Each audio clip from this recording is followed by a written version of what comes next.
亲爱的弟兄姐妹，大家平安，欢迎来到每日亮光，一起来思想上帝的话。现在我们先一起来读今天的经文。创世纪16章第1节到16节。亚伯兰的某撒来无甲伊生囝，伊有一个女婢，名叫夏甲，是埃及人。撒来甲亚伯兰讲：耶和华禁我生囝，请你甲我的女婢同房，检查我通对伊得到婴仔。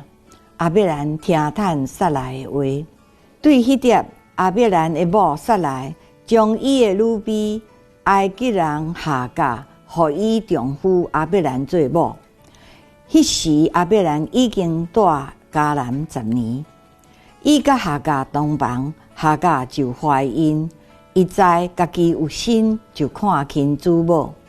撒来甲亚伯兰讲：我的愿望归伫你，我将我的女婢下伫你的身怀中。伊看家己有身，就看轻我。愿耶和华伫你我的中间判断。亚伯兰对撒来讲：你的女婢伫你的手，你通随意款待伊。撒来苦楚伊，伊就对撒来的面前逃走。耶和华的使者拄着伊伫旷野的水边，迄个水泉伫苏尼的路上，对伊讲：撒来的女婢夏甲，你对倒落来，要倒落去？伊讲：我对我的主某撒来的面前走出来。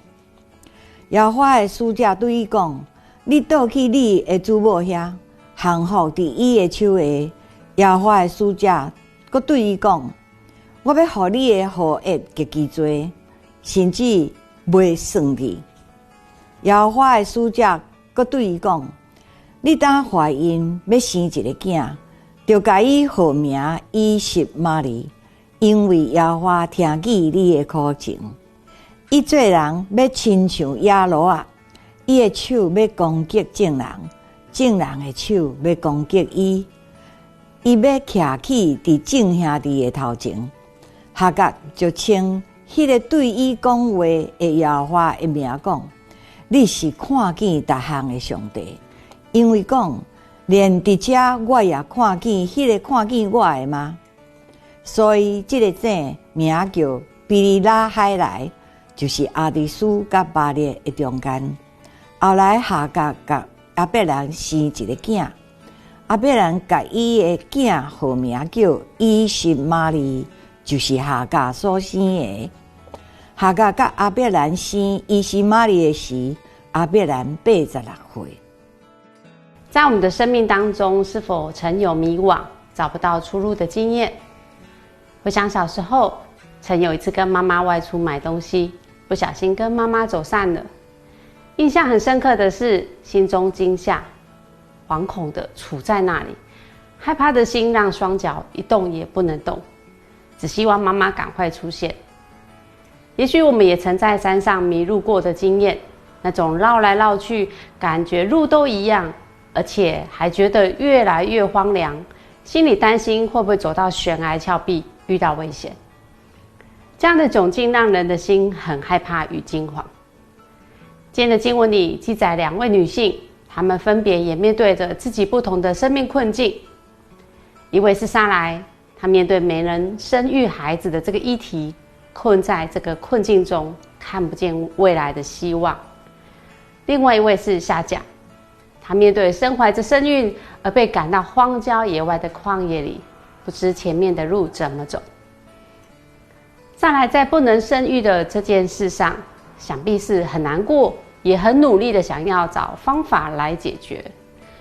最后她用了想到的方法，让自己的婢女来替她为亚伯兰生育孩子。撒来想办法来面对她的困境，但是也让她自己陷入自己想出来的办法的困境中，也就是她面对了婢女夏甲对她的不尊重。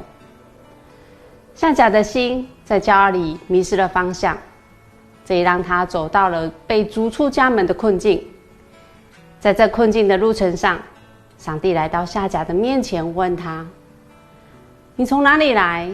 要往哪里去？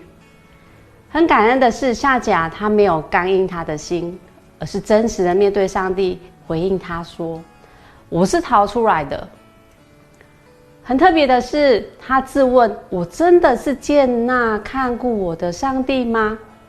他称上帝是看顾人的上帝。夏甲从哪里认识上帝呢？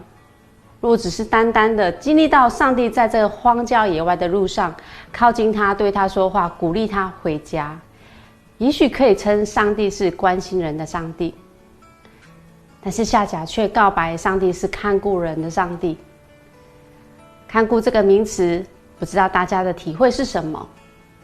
看顾是人在顺境的时候得到保护祝福，但是在逆境的时候仍然经历保护与恩典。除了此时此刻的经验，夏甲在以前从亚伯兰与撒来的生活当中，他看见看顾人的上帝。不然对一个正处在困境中的人，他如何说出看顾人的上帝这样的告白呢？亲爱的弟兄姐妹，你现在也面对困境吗？让我们一起来到看顾人的上帝面前，寻求他，让他带领你的路，让他牵引你向前。